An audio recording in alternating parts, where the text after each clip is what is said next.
Last week I was not here, but it's good to be back and see a couple of you guys for our Python level 1 class. And so today is our 8th class and actually our last class for level 1. I know since last week we had a sub just to check what you guys covered. I looked at the slides. Did you happen to install PyCharm okay? So see Jonathan and Lucy. Okay, that's great. So PyCharm is like a Python IDE, as Crystal probably told you. It's a little bit more powerful than Google Colab, I would say. Colab is nice because it's quick and easy, but PyCharm is definitely a little bit more powerful.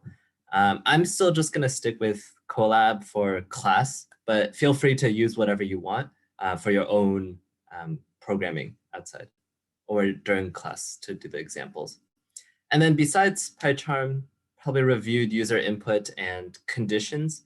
And just checking, did you guys start talking about loops or not? Nope. Okay, so that's what I plan to cover today's class. Thanks for filling me in. I'm going to start screen share and let me switch to the right presentation. So here I have a couple of review questions, nothing too out of the ordinary. The first one is about user input, and I just have this like kind of 3-line code snippet where I'm trying to get user input, and I have the number 10. I want to add them together. Can anyone tell me what's wrong here? If I try to run this, this is going to crash. This is going to throw an error. So Lucy, you say int, and you're on the right track, but can you explain a little bit, what does int mean? Or why is int important? Why do we need it?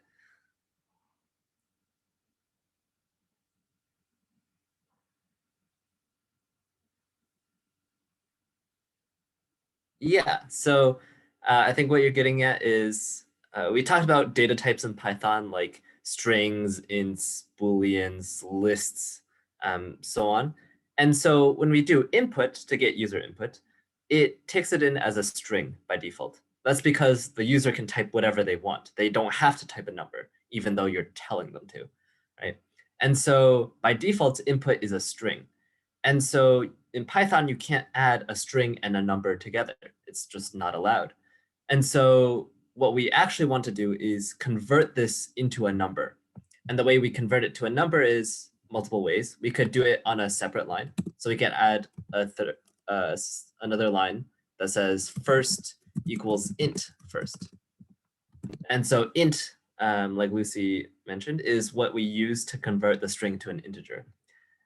If you wanted to do this all in one line, you can just nest the commands. So int input.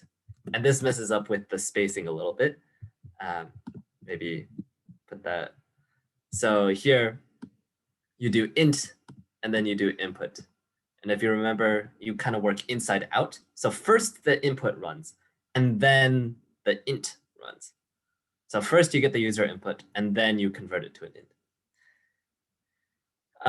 The second question is talking about conditionals. So one way to control how the code flows. So instead of running every single line of code, we can run some lines of code depending on a condition. And so that was the if, else structure. And so not all of these are required. And my question is, how many else ifs can you have in a condition block? Is there an upper limit? Is there a lower limit? What's the range, I guess, is what I'm looking for.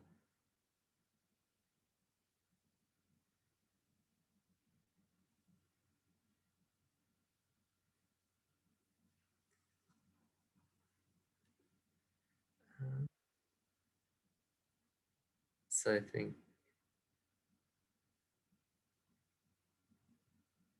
yep. So Lucy says, I think you can have as much as you want, and that's correct. So Eric said infinite, Jonathan said anything.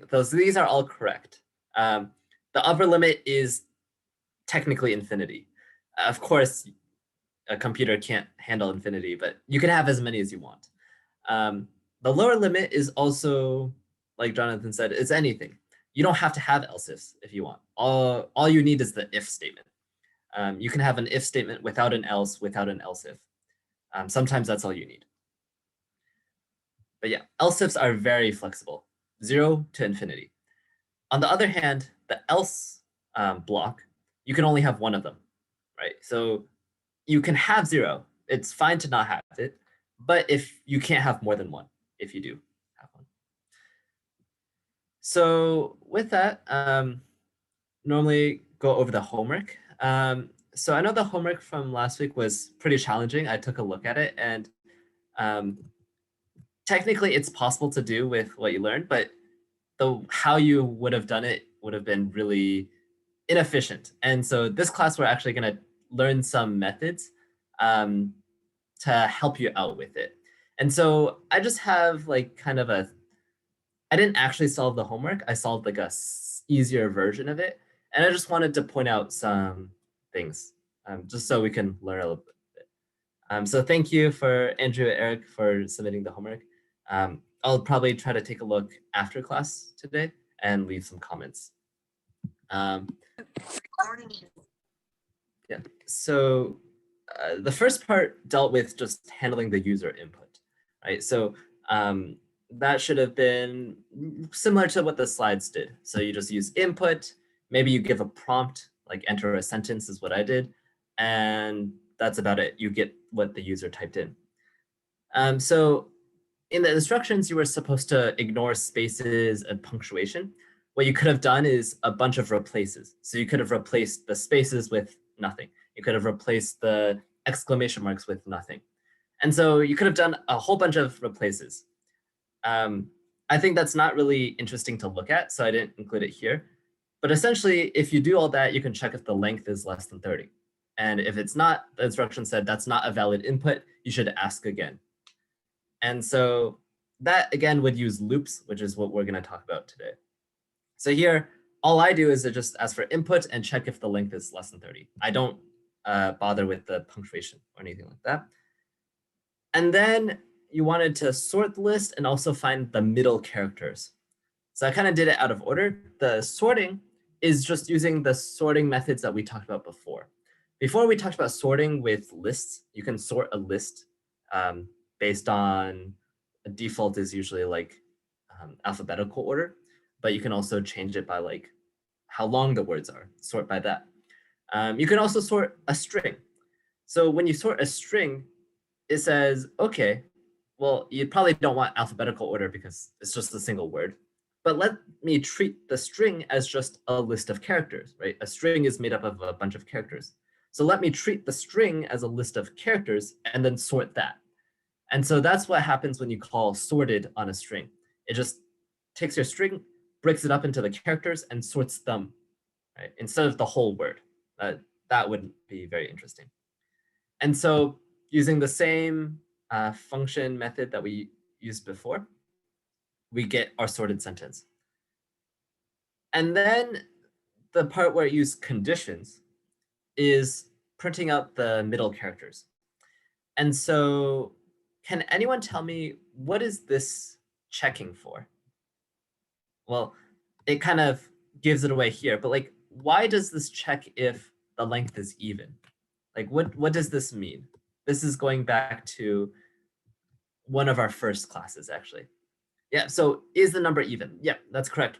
That's what it's checking for, but how does it do it? I should have, that was my bad. My question was not very clear. So it means if it divides by 2, there's no remainder, and that's basically the definition of the even number. That's right. So in programming, if you want to check if something's even, or say checking if something's even is just another term for divisible by 2, right? If 2 can divide the number, then it's even. Similar, you can check if a number is divisible by 5 or by 10 or any other number. Whenever you're doing something like that, you're using this percent sign. The mod operator is what we talked about. And so going back all the way to the beginning of Python 1, we talked about the mod operator, and it's just the remainder. So take the length, divided by 2, and what's the remainder, right? So that's what this first part is doing. And we're saying if the remainder is 0, then we do this stuff. And that's because it's even, right? Only even numbers have no remainder. Else, if that's not the case, then we know the number is odd, right? So that's how I tell if it's even or odd. And then if it's even, I need to get 2 characters. If it's odd, I need to get a single one. I know a couple of you did it. This is one tricky part. You have to use this divide. And again, this is throwing back to one of our first classes. What is the difference between divide, 2 of these versus just a single one, right? Why do I need 2 division signs? Why not just have length divide by 2?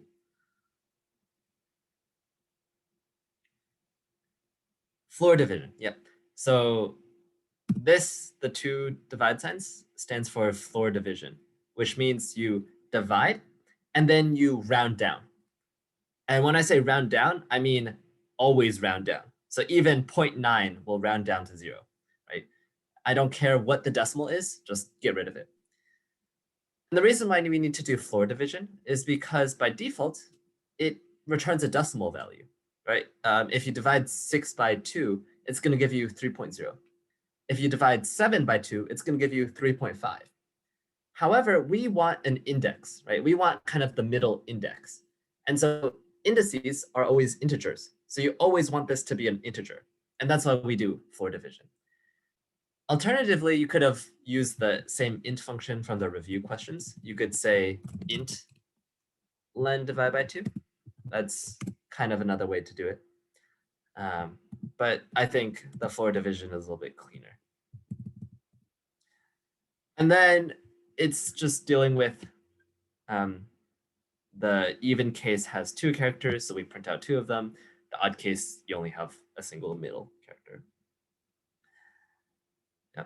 So again, the homework was a little bit tricky, but the things to take out of it is using the input to get something from the user, sorted to sort a string, this condition to check if something is even or odd, the if-else structure, and then not as important, but the floor division part of it. Because if you don't have this, it's actually going to give you an error. It's going to say you have a float, but you need an integer. Yeah. So like I said, there were parts of this homework that I didn't include because it's a lot easier after we talk about what we're covering today, which is loops. And so I do want to take a pause, especially because I did not teach last week. I just want to make sure no one has any questions about conditions and user input. If you do have any questions, please put it in the chat. I know Jonathan said, nope, thank you for letting me know. Thank you, Lucy. Nope. So thank you, Jati. If any questions do come up later, again, feel free to put it in the chat. But I'm going to start talking about loops now. So loops is another way to control how your code flows or how it executes. So we talked about if, else, else if. That's like a branching structure, right? You either go down this path or you go down that path, right? Loops, on the other hand, kind of what it sounds, it repeats things. It does things again and again.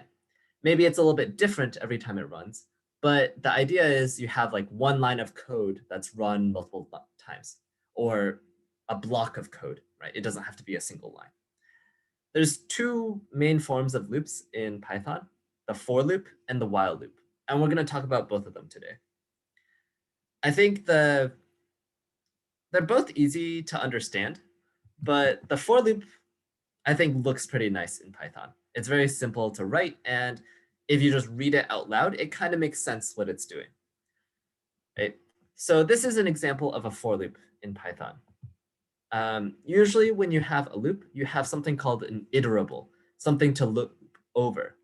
And so examples of this are lists. A list is just a bunch of elements. when you loop over a list, you just go over every single element inside. So in this case, we have a list stored in the variable fruits that holds the string apple, the string banana, and the string cherry, right? And then that's old news. The new stuff is these 2 lines of code right here. For x in fruits, colon, print x. Okay, so if we just take this and I'm just gonna bring it here, copy it, paste it in here. Hopefully, okay. It looks like I have to type it out. So, and then cherry, I think it was, doesn't really matter what's in there, but for x in fruits, print x. So if we run this, and I'm gonna paste this into chat as well. So what happens here is it prints apple, banana, and cherry, exactly what's in our list. And if we just read the Python code out loud, it kind of makes a bit of sense. For something, a variable, in our list fruits, print it out. And so what this is doing is it's going through our list, it's doing something to every element of it. That's what the x is. X is the first element, then it's the second element, and then the third element. So x changes every time you're running the loop, right? And what x is depends on what's right here. Right? And then the inside is not really exciting, it's just printing it out. But you could do all sorts of other things, right? So maybe you want to print x, reverse it. That's our trick to reverse it. So those are your fruits in reverse, right? So this is a lot faster, a lot easier than doing like fruits 0, right? Fruits 1, fruits 2, right? Instead of having 3 lines of code, all you have is a single for loop. The syntax, kind of the grammar of this, that's important to pay attention. You have for, that's always going to be the same, right? It's called a for loop because you say for. And in any editor, it's going to highlight it in a special color because that's a special Python keyword. Never touch that. After the for, you have your variable name. This is what the loop variable is. This is what's going to be used inside the loop. And so we call it X here. You could call this Bob. You could call this ASDF. You can call it whatever. Right? Then you have in. This is, again, just always going to be the same for the most part. Leave it alone. And then you have the thing that you're iterating through. In this case, it's our list fruits. Shortly, I'll show you a couple other things that you can iterate over. But here, it's fruits, and then inside is just normal Python code. But now you have access to your loop variable, which changes every time the loop runs. And notice this loop, you don't have to tell it how many times it runs. It already knows because it knows how many elements are in your list. As long it just goes through every element in your list and does whatever you tell it to. There's other things you can loop through, like I mentioned. You can loop through a string, right? So maybe you guessed this when I told you can use sorted on a string, right? You can use sorted on a list, you can use sorted on a string. So in the same way, you can loop through a list and you can loop through a string. When you loop through a string, it just treats the string as a list of characters. It takes your string, breaks it up into each character, and then that's what your loop variable is. So in this case, let me put it into Google Colab as well. I can zoom in a little bit. If I say for x in bamboo, I need to make it a string, print x. And in this case, it's going to print out every single letter one after another, right? Again, when you loop through a string, it just treats it as a list of characters. The last thing that you were going to talk about that you can loop through is something called this range function. And this should be something new. And I'll cover this. This. and make a new code cell. I'll just show you what this does. It doesn't paste for x in range 10, print x. So in this case, it prints out 0, 1, 2, so on till 9, right? And so this brings us to what range does. Range, it usually takes in one number, but I'll talk about other ways you can use it. But for now, range some number. What it does is it gives you something you can loop through that goes from 0 up to, but not including that number that you put in. So in this case, since we put in 10, it will loop through 0 up to 9, right? It's always integers. Well, yeah, it's always integers. And by default, it starts at 0 and ends at wherever you put this number, right? So range 10 goes up to 9. This is the same way we talked about for slicing indices, right? When you say :9, right? It goes up to, but not including 9. Right? That's usually how things work in Python and programming languages. So if I change this to 5, for example, it's going to loop 0, 1, 2, 3, 4. Okay. Notice if you do range like this, when I say a number 5, that's exactly how many times the loop runs, right? Even though it ends at 4, because the first thing is 0, it is running 5 times. So for x in range 5, we'll run 5 times. For x in range 100, we'll run 100 times. For x in range 1,000,000, we'll run 1,000,000 times. Right? There are more things that you can do with range. You can give it a starting position as well. So maybe I don't want to start with 0 for some reason, right? Maybe I want to start with 2. That's very simple. You just say 2, 5. And so with range with 2 numbers, you're saying this is your start, this is your end. And again, you start this at the start and you go up by ones and you stop right before the last number. So in this case, it's going to go 2, 3, 4. It includes the start. It does not include the end. That's very common in Python. The last thing we're going to do with range, let's go back to maybe 1, 20. You can add a third argument, and this is your step size. So maybe you don't want to go up by ones. Maybe you want to go up by, I don't know, 3s, for example. So in this case, it goes 1, 4, 7, 10, 13, 16, 19. Notice it doesn't matter that 19 is 1 less than 20. As long as the next number in this pattern would be, let's say 22. 22 is larger than 20, so it's not included, right? It goes up to, but not including the last number. And it doesn't include anything past the last number.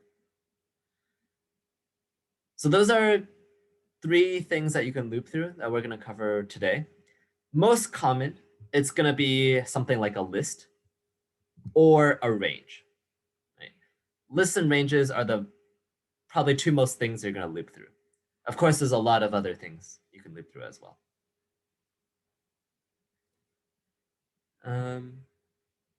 Does anyone have questions about the basic loop structure for variable name in something to loop through, do stuff inside? So Andrew says, all good. Yeah.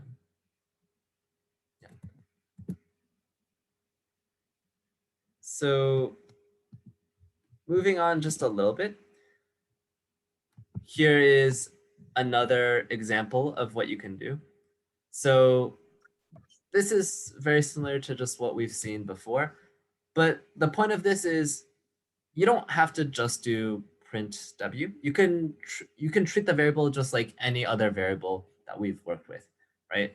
So when you say for w in words, first w is cat, then it's window, then it's defenestrate. But it's just a string. And anything that we've done with strings up to until now, you can do with this w variable. Right? It's nothing special. And so in this example, we're going to print w and the length of w. And so this is going to print cat 3, window 6, defenestrate how many characters definitive array has. And so I'm not gonna type that all out here, but for example, I can do it the same right here. I can do print x comma len x. And if I run this, it's gonna print apple 5, banana 6, cherry 6. Right? And I can say like print x reverse again, right? So you can use it multiple times. Again, it's just a variable. And so applying this to the homework, maybe, I saw this in some submissions, but to get rid of the punctuation, get rid of the spaces, you can loop through a list of punctuation. You can loop through a string containing all your punctuation characters, either way. And you can loop through them and then do a replace to remove that from your input. Right? And so that's what you would put right here. So you'd say, for punctuation in my list of valid punctuations, remove it from my string. And that's done with a replace. So like loop through punc and remove. That's what you would put where that comment is.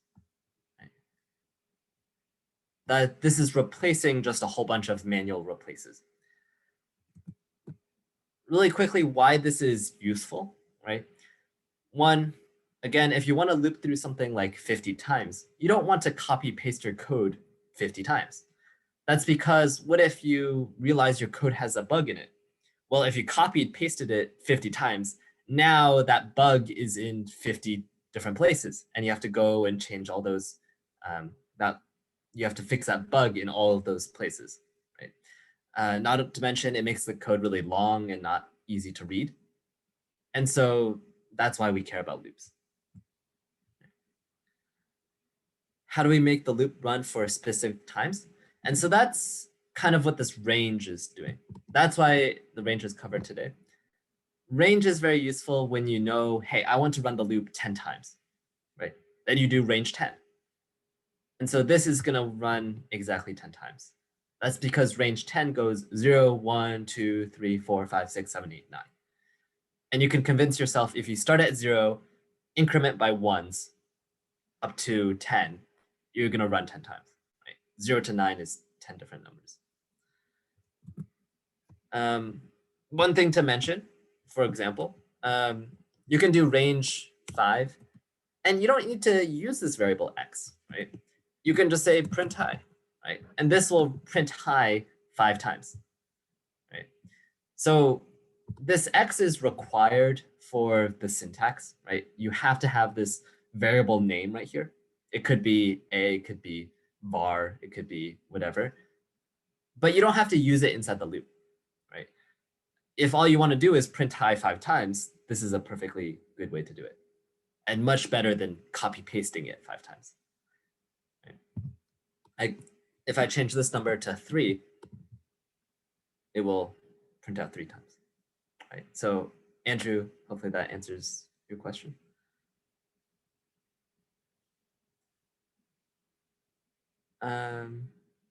Really quickly, I'll just put a comment here. What you can think of range 3 doing, this is not exactly correct, but it's okay to think of it this way.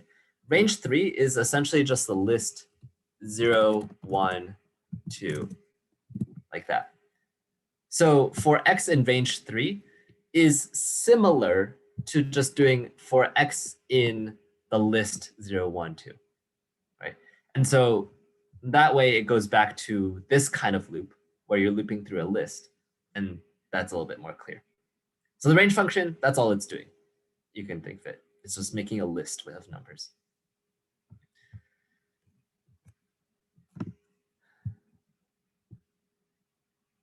So this next example of a list, this is an example of looping through a list again, but instead of looping directly, instead of saying for x in my list, we want to loop using the indices, right? We want to go index 0, index 1, index 2, right? so on until the end of the list. And why this is maybe preferable, why this might be better in some cases, is because inside the loop, now you know what position your element is at, right? If you look at this loop right here for x and fruits, inside this loop, you know what x is. Maybe it's apple, maybe it's cherry, but you have no way of knowing what position it is in your list. Maybe it's at the front, maybe it's at the end, maybe it's somewhere in the middle. You don't know, right? And sometimes that matters. You need to know. And so a way to loop through a list while also knowing where each element is instead of looping through the elements, you loop through the indices. And so let me ask you really quick. If a list has 4 elements in it, what is the range of indices, right? What's my first index? What's my last index? If I have a list of 4 elements, length of the list is 4.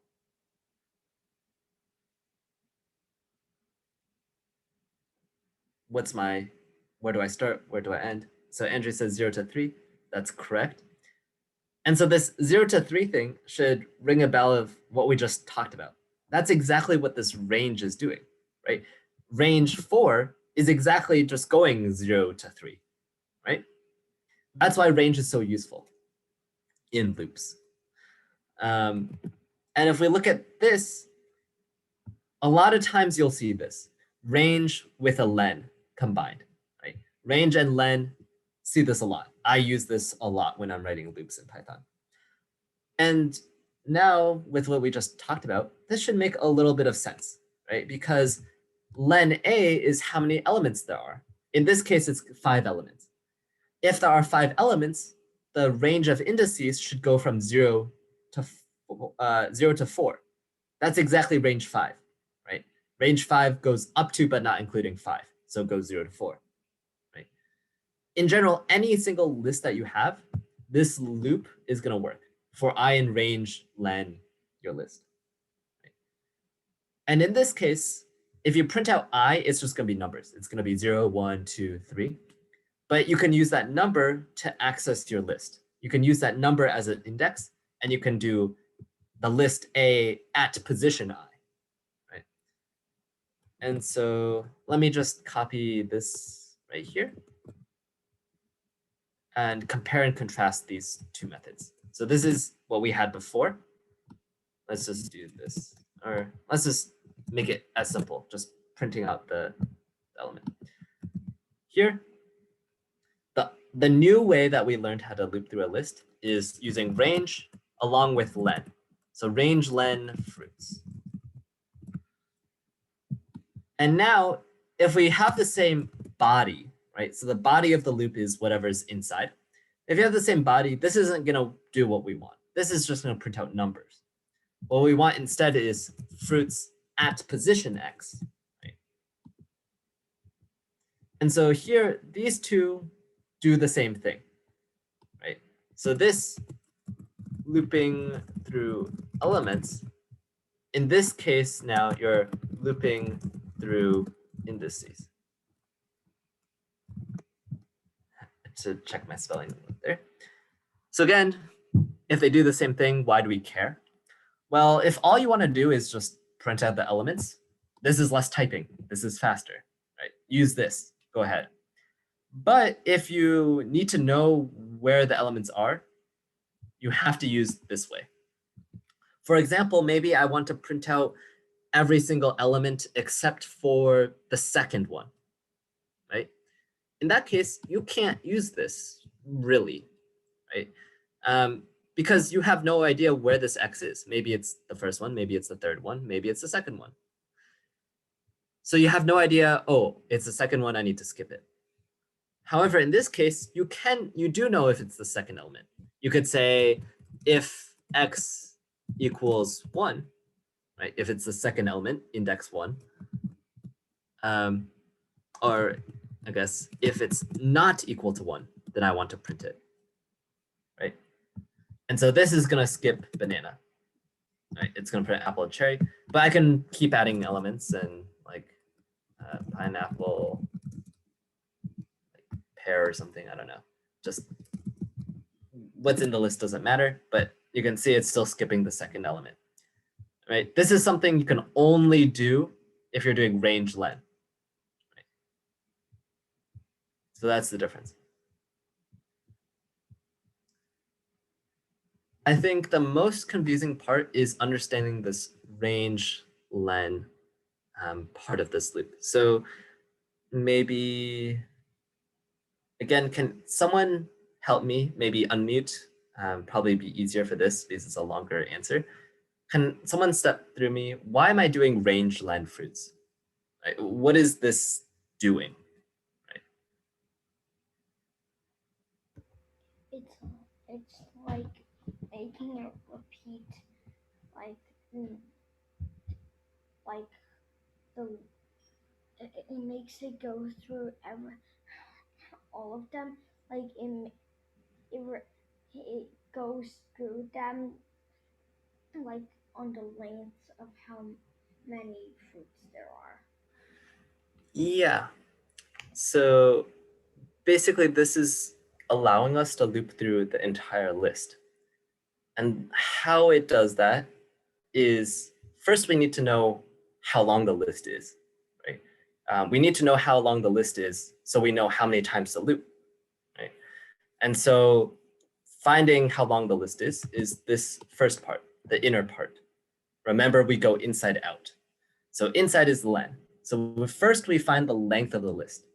That's how many times we need to loop.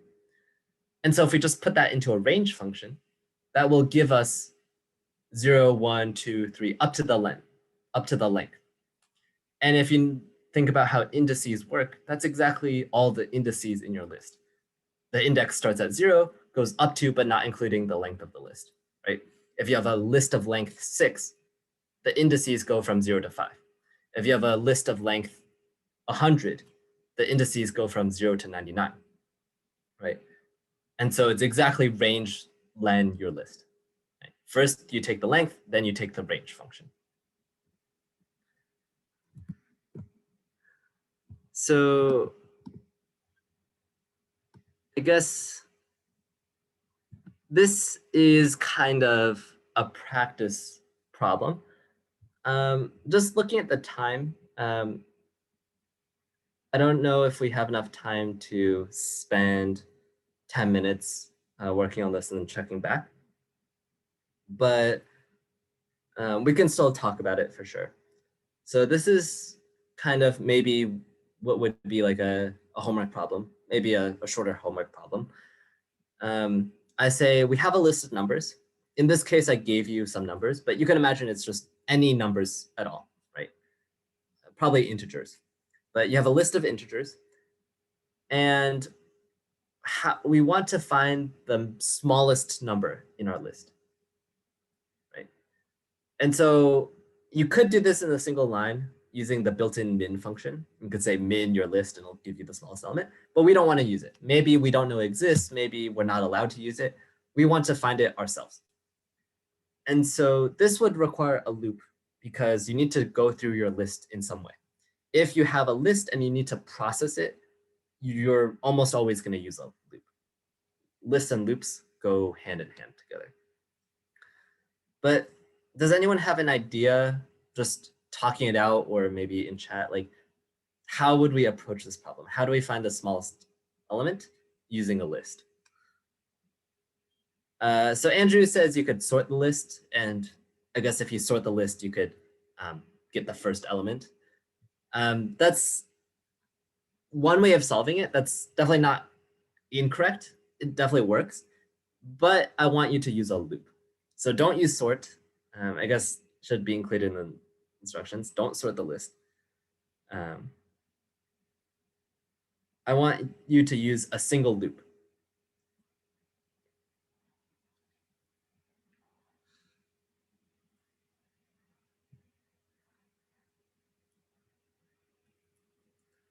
Does anyone else want to give an idea of how to approach this problem?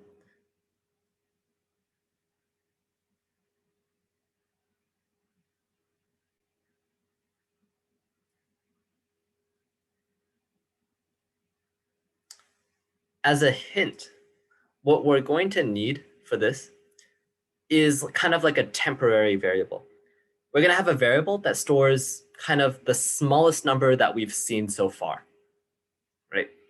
So we don't know if it's going to be the minimum yet, but it's the best guess that we have, right? Maybe we've seen the first 5 elements and it's the smallest out of the first 5. So maybe it's a minimum, but maybe there's something smaller later on. We're going to need a variable that holds like our temporary min.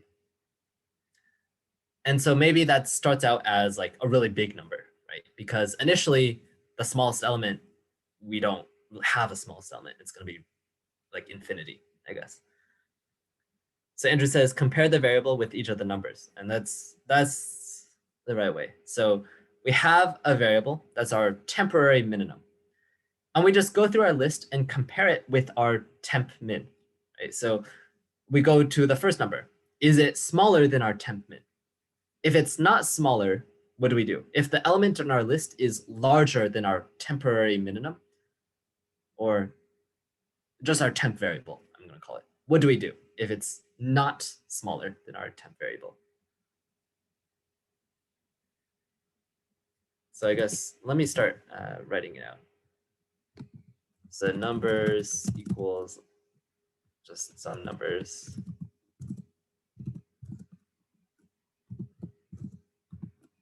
So just a list of numbers. So our temp variable is going to be initially, let's say, 99999, just some really big number. And we're going to loop through our list. So for, let's say, x in numbers, we want to compare if x is less than temp. So if x is less than temp, we do something. Else something. Well, hint, that might be a trick. But can someone tell me, what do I want to put here? If x is less than our temporary variable, what do we want to do?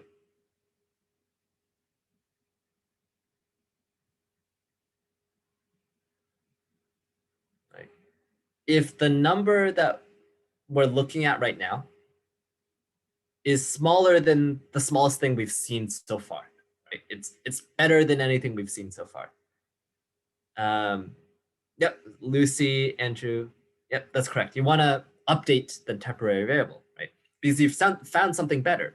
You don't care about what you had before. Now you have a new best thing, right? So now you say temp equals x, right? Because x is the number in your list and temp is what you're holding the smallest so far. You just want to update it because you found something smaller. What should go in this else, right? If x is not less than temp, what do we do?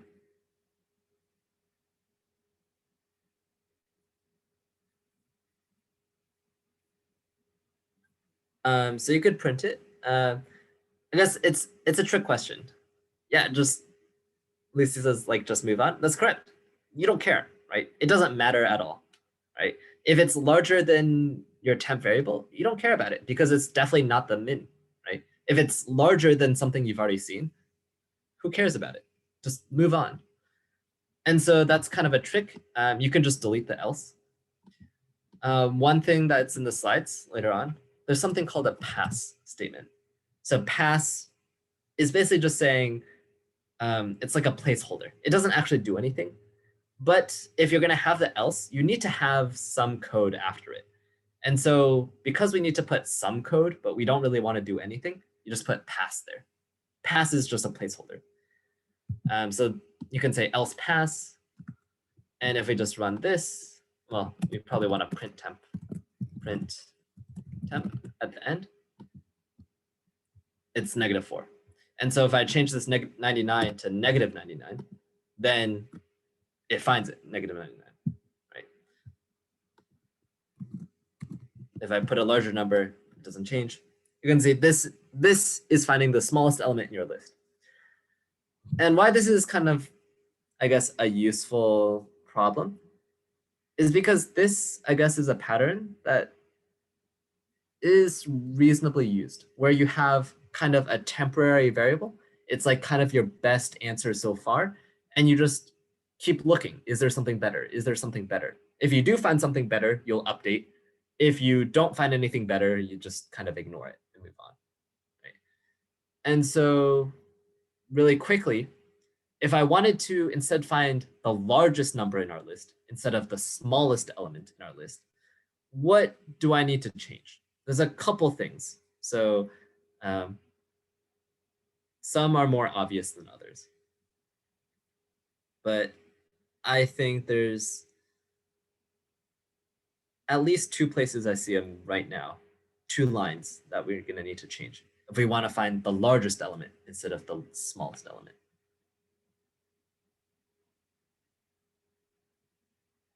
Can anyone tell me?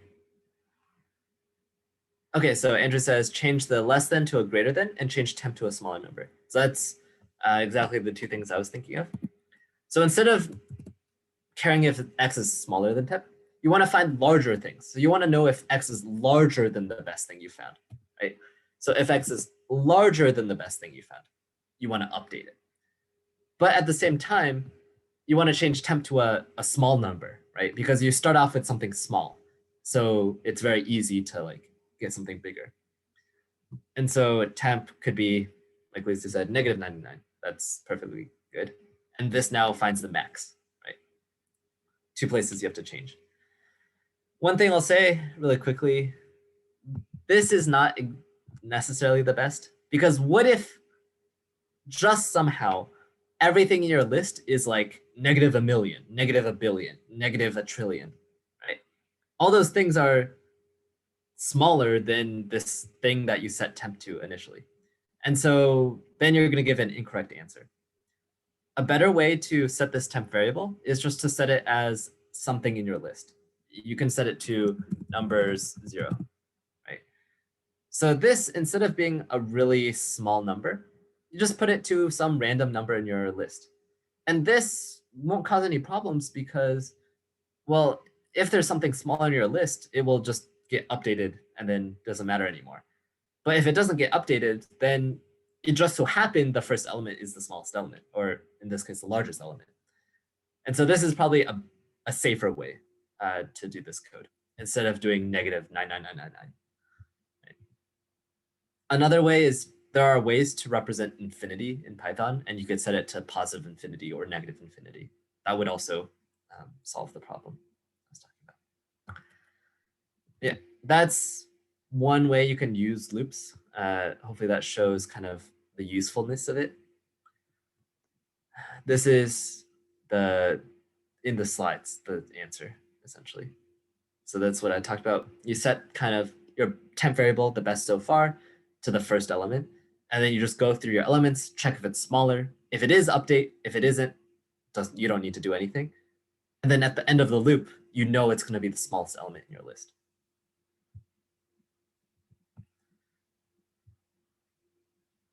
So let me check this question. Sure. Let's just say spent just 1 minute on this. 650 is the time, but I want to go over this multiple choice question, just testing the range function that we talked about. And so this part is not as important. This is something we haven't seen before. This is just putting a comma after every print statement instead of putting a new line. But it's just asking what are the numbers that is going to be printed out.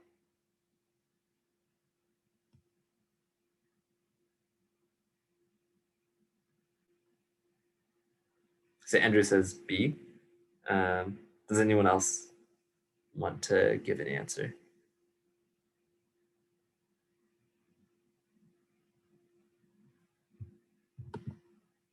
I'm gonna leave this on the screen.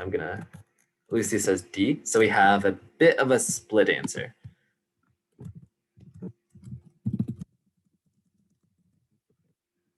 Anyone want to break the tie?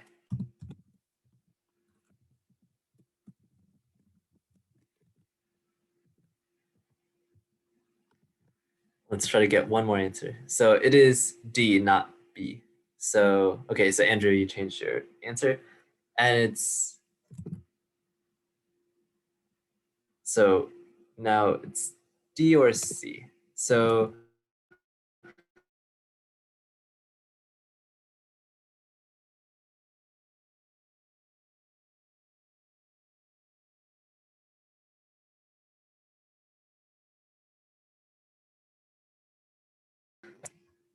okay, I should be back now. So the correct answer was D. So it's -2, -3, -4. And so again, breaking down what it's doing, range, when you have three numbers, this is just like when we did array slices. You have your start, you have your end, and you have your step. So you're starting at -2. You're ending at -5. And your step, how much you're changing each time, is -1. So in this case, you start at -2. It's inclusive. So you include the start. So we include -2. Then we step -1. So now we go down -3, -4. And then remember the end is exclusive. It does not include the end. And so it stops at -4, because if it were to go one more time, it would reach the end, and you don't want that. Right? So that's just the range function. Usually, you're just going to use it with one number or with a start and end. But like, I'd say 60 to 80% of the time, I'm just doing range with len.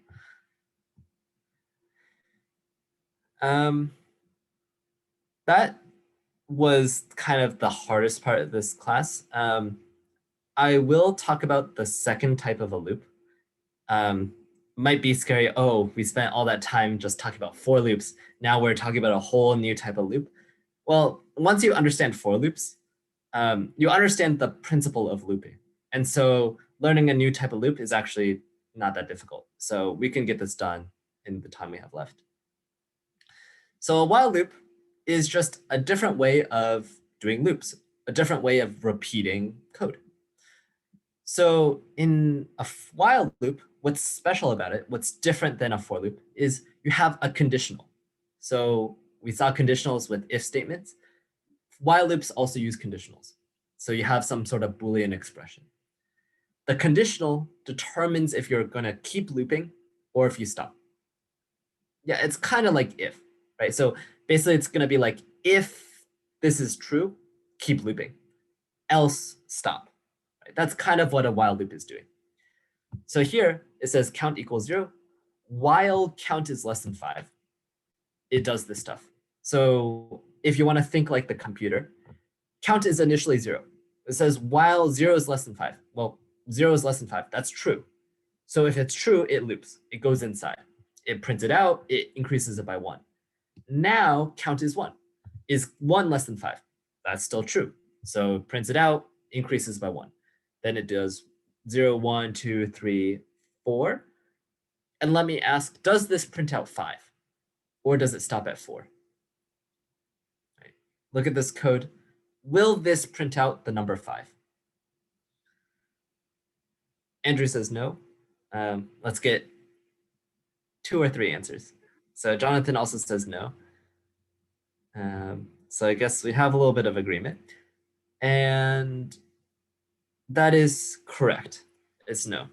So you can imagine when count is 4, 4 is less than 5, so it prints it out, increases it by 1. Now count is 5. 5 is not less than 5, right? It's equal, it's not less than. So this will print 0, 1, 2, 3, 4. This is the same as for x in range 5, print x, right? These are equivalent loops in the sense that they do the same thing. Really quickly, you might see that if you happen to not have this line of code, this is going to be an infinite loop, right? Because if you don't have this line of code, count is 0 forever. Count never changes. Doesn't matter how many times you loop, it never changes. And so if it never changes, it's never going to be not less than 5, right? It's always going to be 0. It's always going to be less than 5. And so in that case, you have an infinite loop. It doesn't stop. And so if that happens, if you have Python code that does that, don't worry, it's not going to crash your computer, but Python will stop. It will automatically stop if it loops too much, and it will break your code. Sometimes it takes a long time, and so you should be careful. But yeah, it will not break your computer, or it will not blow up your computer, but it will ruin your program. Right? So in this case, if you don't have the increment, if you don't have the plus equals 1, count is always going to be 0. Right? So that's what you have to be careful with a while loop. You always have to have some way of stopping it, and it always has to stop. Right? Yep. So this is just saying if you have an infinite loop, it just ends up taking more and more of your CPU, your processing, and eventually it'll just stop by itself. Right? So the question then is, maybe how do we want to break it ourselves? What if we want to break it early, right? What if we want to stop a while loop or even a for loop before it's supposed to end, right? Maybe we've already done what we needed to, and we can just stop. We don't need to keep looping. That's using this special keyword called break. And so break exactly does what we want it to do. It breaks the loop. And so when you break a loop, it just ignores anything that happens in the rest of the loop and moves on to the next line of code after the for. So what it looks like in code, it's literally just typing break, break, right? And so in this code, we say for n in range 2, 10. So this is going 2, 1, 2, 3, 4, 5, 6, 7, 8, 9. If n %4 equals 0, print n equals 4 and break. And so what this is going to do, it's just going to do, well, if it's not equal to 0, it's not going to do anything. But it's just going to print out one thing and then stop. And so even though n %4 equals 0, just checks if it's divisible by 4, right? This is the same thing we saw in the homework, mod 2. This is mod 4. So even though this is true for both 4 and 10, this will only print out one time. That's because the first time it runs, it will run this break statement. And when it runs the break statement, it will stop the loop and it will not reach when it goes to 8. Right? It will stop and then it will print out this line. There's also a similar keyword that's honestly pretty confusing. I have a hard time keeping track of break versus continue sometimes. Continue is very similar to break, right? It doesn't stop the loop entirely, right? So continue doesn't stop the loop. What it does do is it skips whatever's left inside the loop, right? So if you happen to run continue, right? If you reach this line and you execute this, it doesn't stop the loop, but instead it will skip whatever's left inside the body. So it will skip this print statement, but then just go on to the next iteration. It will go on to the next loop, right? So it just kind of skips part of it. Right? And that's the difference between break and continue. Break stops it entirely. Continue just skips whatever's left.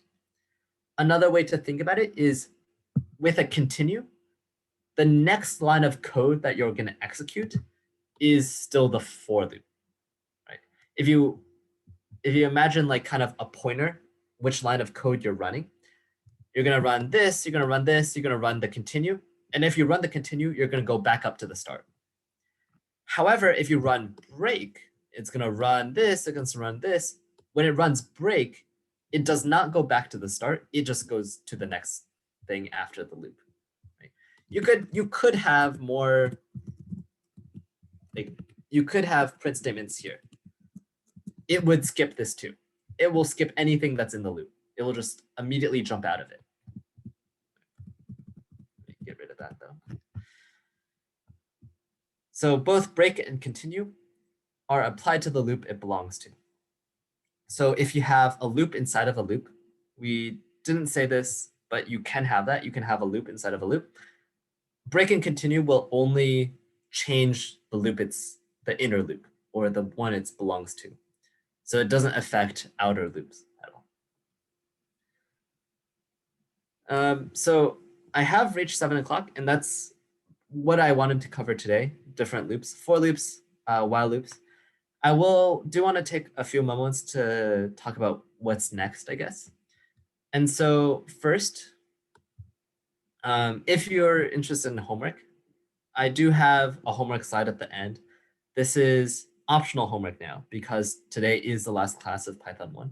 But this is kind of a fun kind of guessing game that you can program using for loops. And it's also going to use user input, conditionals, basically everything that we covered. This is some homework that you can do. In terms of practice, so Andrew, I'll get to your question. In terms of other practice that you can do, and I might use this later, but going back to the Coding Bat site, at this point, you should be able to do pretty much any problem on this page. So if you want some practice now, you've done conditionals, you've done loops, you've done lists, you've done strings. You should have enough to do pretty much any problem on this page. And this is definitely a good resource for just practice problems. I would definitely recommend, if you have the time, like doing a problem a day or more, right?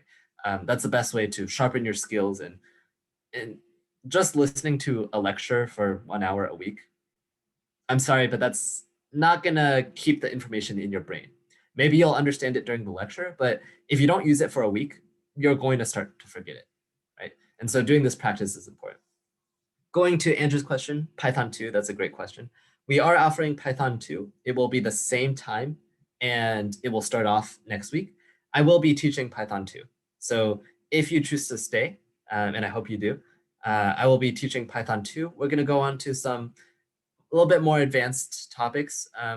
I do have a little bit more about this loop stuff, just some details to cover, and then some more data structures and classes and functions. So we've used different functions. We're going to learn how to write functions.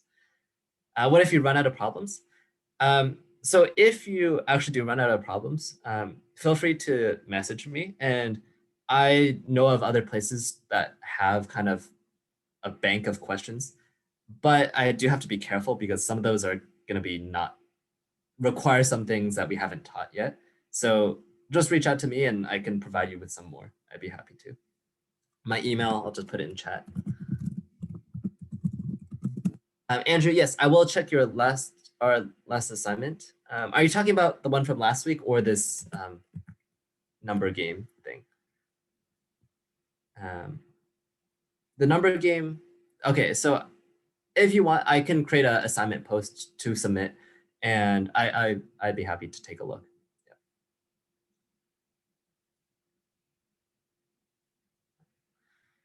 So that is all I had. Again, this is the end of Python 1. I will be continuing Python 2 next week if you choose to join. If you have any questions, I'll be sticking around as always to help answer. But if you don't have any questions, thank you for sticking with me and have a great week, or I'll see you around.